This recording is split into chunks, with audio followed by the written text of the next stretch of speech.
जय शिवराय, जय भीम. छत्रपती शिवाजी महाराज हे केवळ एक नाव नाही, तर एक स्फूर्ती आहेत, एक ऊर्जा आहेत.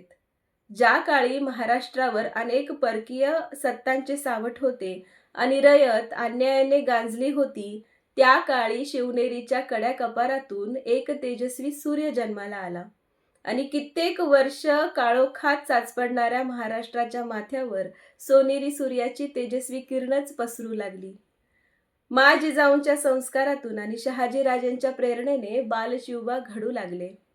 वयाच्या अवघ्या 16व्या वर्षी शिवरायांनी स्वराज्याची सर्व सूत्रे आपल्या हाती घेतली आणि स्वराज्याची घोडदौड सुरू झाली. अत्यंत कमी वयात शिवरायांनी हे धाडस केले आणि नंतर ते पूर्णत्वासही नेले.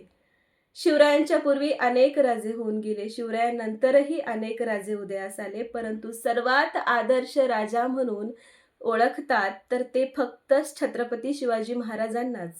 याचे कारण म्हणजे स्वराज्याबद्दल असणारे प्रेम, निष्ठा, पराक्रम आणि निष्कलंक चारित्र्य. शेतकऱ्यांच्या भाजीच्या देठाला हात लावता कामा नये असे म्हणत शेतकऱ्यांवर जीवापाड प्रेम करणारे आणि परस्त्रीला आईसमान मानणारे शिवाजी महाराज हे प्रजादक्ष राजे होते.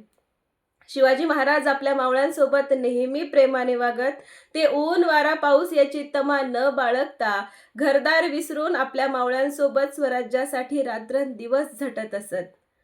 आज जेव्हा आपल्याला समाजात समानता, नेतृत्व आणि नैतिक मूल्यांची गरज भासत आहे, तेव्हा आपण छत्रपती शिवाजी महाराजांच्या आदर्शांपासून प्रेरणा घेतली पाहिजे. महाराजांनी आपल्याला स्वाभिमान, धैर्य आणि निडरपणे जगण्याची शिकवण दिली आहे. त्यांच्या आदर्शांपासून प्रेरणा घेऊन आपण एक उत्तम नागरिक बनण्याचा प्रयत्न करूया.